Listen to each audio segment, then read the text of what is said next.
Secularism Bharat के राजनीतिक इतिहास का सबसे बड़ा फ्रॉड है। भारत की जनता के साथ हुआ आज तक का सबसे बड़ा धोखा है। नमस्कार, मैं हूं पूजा वर्मा और जानू जंक्शन के मेरे एडिटोरियल में आपका स्वागत है।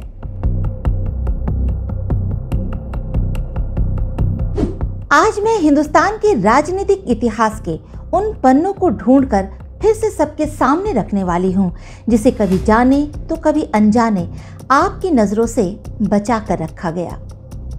ऐसा नहीं कि हिंदुस्तान के वरिष्ठ नागरिक इस सत्य से अनभिज्ञ हैं कि इस सेक्युलर शब्द द्वारा कितनी बार किस किस तरह से छले गए हैं, लेकिन दुर्भाग्यवश हम इस सत्य को नई पीढ़ी तक पहुंचाने में असफल रहे हैं। आज़ादी का अमृत महोत्सव मना रही आज की उस नई पीढ़ी के युवा को ये जानना ज़रूरी है, जो अपनी अनभिज्ञता की वजह से सेक्युलरिज्म शब्द की आड़ में न सिर्फ एक एजेंडा के तहत शिकार हो रहे हैं, बल्कि एक मोहरे की भांति स्वयं को इस्तेमाल भी होने देते आ रहे हैं। जिन्हें लगता है कि सेक्युलरिज्म हमारे संविधान का शाश्वत अचल सत्य है, जिसे कभी हटाया नहीं जा सकता है। पहला और परम सत्य तो ये है कि संविधान के निर्माता भीमराव अंबेडकर लिखित प्रस्तावना में सेक्युलर और सोशलिस्ट ये दोनों शब्द नहीं थे। जी हाँ, हमारे संविधान में सेक्युलर शब्द ही संविधान लागू होने के 26 वर्ष बाद धोखे से जोड़ा गया। 26 जनवरी 1950 में घोषित हमारे संविधान की प्रस्तावना में क्या लिखा था, देखिए।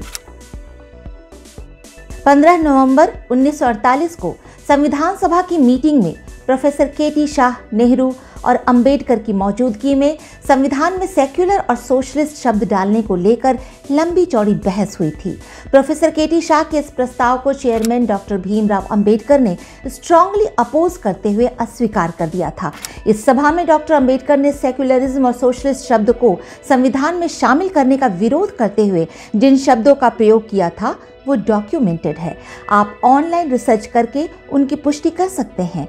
अंबेडकर ने कहा था कि मुझे दुख है कि आपका ये सुझाव मैं स्वीकार नहीं कर सकता। उनका मानना था कि चूंकि हमने संविधान में प्रत्येक नागरिक को समानता, स्वतंत्रता, न्याय, विचार, अभिव्यक्ति, धर्म और उपासना का अधिकार दिया है, इसलिए संविधान अपने मूल स्वभाव से ही वर्ग, जाति या पंथ निरपेक्ष है। अंबेडकर ने कहा कि संविधान देश का सिर्फ मैकेनिज्म तय करने के लिए है। राज्य की नीति क्या होगी, अर्थव्यवस्था क्या होगी, समाज को कैसे चलना चाहिए, ये बताकर हम लोकतंत्र को नष्ट करने का काम नहीं करेंगे, क्योंकि ये निर्णय लोकतंत्र के लोग समय और परिस्थिति के अनुरूप खुद लेंगे। इतना इतिहास तो सब जानते हैं कि भारत के विभाजन का आधार मोहम्मद अली जिन्ना की 2 नेशन थ्योरी थी, जिसके अनुसार जिन्ना का ये मानना था कि हिंदू और मुस्लिम एक साथ कभी नहीं रह सकते, और 2 देश के इस सिद्धांत को मानते हुए कांग्रेस और मुस्लिम लीग की सहमति से धर्म और सिर्फ धर्म के आधार पर ब्रिटिश सरकार ने भारत का विभाजन किया। आखिरी वायसराय लॉर्ड माउंटबेटन की 3 जून 1947 की ट्रांसफर ऑफ पावर की योजना, जिसे माउंटबेटन योजना के नाम से भी जानते हैं, उसमें और पार्टीशन एक्ट ऑफ इंडिया 1947 में ये डॉक्यूमेंटेड है।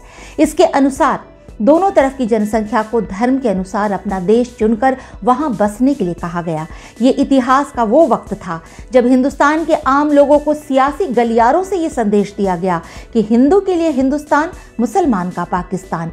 आज़ादी के साथ 2 देश बनने वाले थे, एक मुस्लिम राष्ट्र और एक हिंदू राष्ट्र। लाला लाजपत राय जैसे नेता ने भी इसी शर्त पर विभाजन को सहमति दी थी कि भारत हिंदू राष्ट्र होगा। आज़ाद होते ही जिन्ना ने तो इस्लामिक स्टेट ऑफ पाकिस्तान की घोषणा कर दी, लेकिन पंडित नेहरू और मौलाना आज़ाद ने भारत को हिंदू राष्ट्र नहीं बनने दिया। क्यों? मुसलमानों को पाकिस्तान मिल गया, पर हिंदू को हिंदुस्तान कभी नहीं मिला। ये था पहला सबसे बड़ा सेक्युलर फ्रॉड। क्यों भारत की जनता से ये धोखा किया गया? अब यहाँ नेहरू जी अवतारी रूप में उभरे और बोले कि किसी को कहीं जाने की जरूरत नहीं है, भारत में सब मिलजुल कर रहेंगे। वाह, ये सचमुच अच्छी बात थी। लेकिन यहाँ सवाल ये है मेरा कि जब आप ये मानते थे कि हिंदू और मुस्लिम मिलजुल कर एक जमीन पर रह सकते हैं, तो धर्म के नाम पर भारत के टुकड़े करने को क्यों तैयार हो गए आप?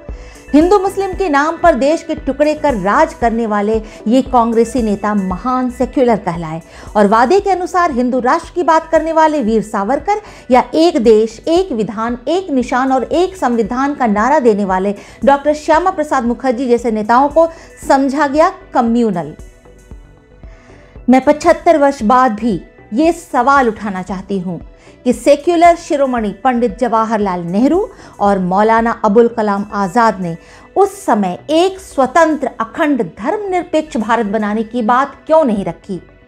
जिन्ना अड़े थे तो गांधी जी ने तो जिन्ना को भारत का प्रधानमंत्री बनाने का ऑफर दिया ही था ना, और उस समय भारत की जनता गांधी जी के किसी भी आदेश को अपने सर पर धारण करने वाली थी।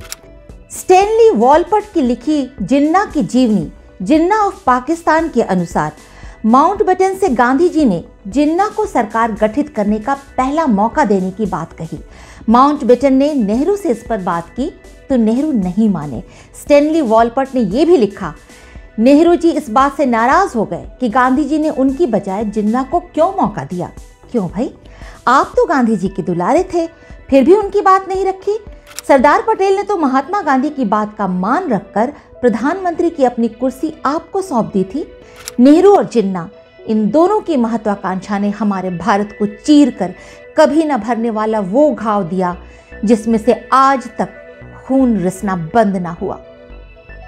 नेहरू मान लेते तो स्वतंत्र भारत का प्रथम प्रधानमंत्री मोहम्मद अली जिन्ना बन जाते। देश विभाजन से तो बच जाता। 5 साल बाद कोई और भी प्रधानमंत्री बन सकता था। जरूरत क्या थी पाकिस्तान बनाने की? क्या जरूरत इसलिए थी क्योंकि नेहरू जी को भय था कि स्वतंत्र देश के प्रधानमंत्री बनने का अवसर खो देंगे? क्योंकि सब जानते हैं कि पूरा देश सरदार वल्लभ भाई पटेल को प्रधानमंत्री देखना चाहता था।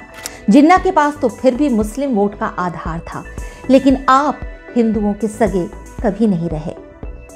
बस यहीं से कांग्रेस ने भारत के बचे हुए मुस्लिमों के वोट के लिए अपनी महान तुष्टीकरण नीति को अपना लिया और अंबेडकर के जीते जी जिस सेक्युलर शब्द को नेहरू संविधान में नहीं घुसा पाए, उसे डॉक्टर अंबेडकर की मृत्यु के बाद उनकी बेटी इंदिरा गांधी ने उस ऐतिहासिक काले इमरजेंसी के दौर में 11 नवंबर 1976 को 42वें संविधान संशोधन द्वारा सेक्युलर और सोशलिस्ट 2 शब्दों को संविधान की प्रस्तावना में जोड़ दिया।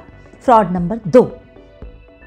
ये संशोधन संसद में उस आपातकाल में पारित किया गया था जब मोरारजी देसाई सहित विपक्ष के लगभग सभी नेताओं को श्रीमती गांधी ने जेल में बंद कर रखा था। संसद में विपक्ष की बेंच खाली थी और प्रेस पर भी प्रतिबंध लगा रखा था। इसीलिए न कोई विरोध हुआ, न ही ये खबर आम लोगों तक पहुंच पाई। ये था फ्रॉड नंबर 3। 42वें संशोधन के खिलाफ 1977 में सुप्रीम कोर्ट के 13 जजों की बेंच ने, जो भारत के अब तक की सबसे बड़ी संख्या वाली न्यायिक बेंच है, उन्होंने 703 पन्नों का एक फैसला दिया और 1994 में पुनः 9 जजों की पीठ ने अपने फैसले में उसे बरकरार रखा। वो ये था कि प्रस्तावना हमारे संविधान की आत्मा है। किसी संशोधन द्वारा संविधान के मूल ढांचे से छेड़छाड़ नहीं किया जा सकता। संसद के पास संविधान की प्रस्तावना को संशोधित करने का अधिकार ही नहीं है। तो इस तरह सेक्युलर और सोशलिस्ट, ये दोनों शब्द जो 1976 में प्रस्तावना में जोड़े गए, कानूनन अमान्य है। लेकिन विडंबना देखिए कि संविधान की प्रस्तावना में गैर कानूनी ढंग से घुसाया गया सेक्युलर शब्द को सुप्रीम कोर्ट के फैसले के बावजूद आज तक संसद ने खारिज नहीं किया है। Fraud number 4। Fraud of secularism की गाथा अब आगे बढ़ाते हैं। सेक्युलरिज्म का अर्थ है कि संविधान और राज्य द्वारा धर्म के आधार पर किसी से भेदभाव नहीं किया जाएगा, लेकिन अल्पसंख्यक बहुसंख्यक के नाम पर सबसे ज्यादा भेदभाव इसी देश में होता है। आर्टिकल 30 हिंदुओं को छोड़कर सभी धर्म के लोगों को ये इजाज़त देता है कि अपने धर्म को पढ़ाने या फैलाने के लिए स्कूल, कॉलेज, यूनिवर्सिटी खोल सकते हैं, चला सकते हैं। सेक्युलरिज्म अर्थात पंथ निरपेक्षता के अनुसार सरकारी शिक्षण संस्थान में धार्मिक शिक्षा नहीं दी जा सकती, यानी सरकारी स्कूल में तो गीता पढ़ा नहीं सकते और हिंदू अपना शिक्षण संस्थान भी खोलकर धार्मिक शिक्षा नहीं दे सकते। यही वजह है कि हिंदुओं की नई पीढ़ी धर्म और संस्कृति से दूर हो चुकी है, क्योंकि ऐसा नियोजित किया गया था। Fraud number 5। मंदिरों के संचालन और धन पर सरकार का स्वामित्व और नियंत्रण होता है, जबकि बाकी धर्मस्थलों पर उनका अपने अपने धार्मिक बोर्ड का स्वामित्व और नियंत्रण होता है। फ्रॉड नंबर 6, वक्फ बोर्ड मस्जिद के इमाम को सरकार वेतन देती है, जो जनता के टैक्स का पैसा होता है। पुजारी तो आज भी दान दक्षिणा पर जीते हैं। फ्रॉड नंबर 7, कुछ मंदिरों के पुजारी को वेतन मिलता भी है तो वो मंदिर में चढ़ावे के धन से ही मिलता है, जो सरकार के पास चला जाता है। भारत में सेक्युलर फ्रॉडिज्म की गिनती यहाँ खत्म नहीं होती, लेकिन अब मैं आप पर छोड़ती हूँ कि आप और ऐसे उदाहरण पता करें। वक्त आ गया है कि मिसयूज ऑफ सेक्युलरिज्म पर बैन लगाया जाए। हर धर्म, हर जाति के लिए समान अवसर, समान सुविधा, समान अधिकार, समान कानून हो।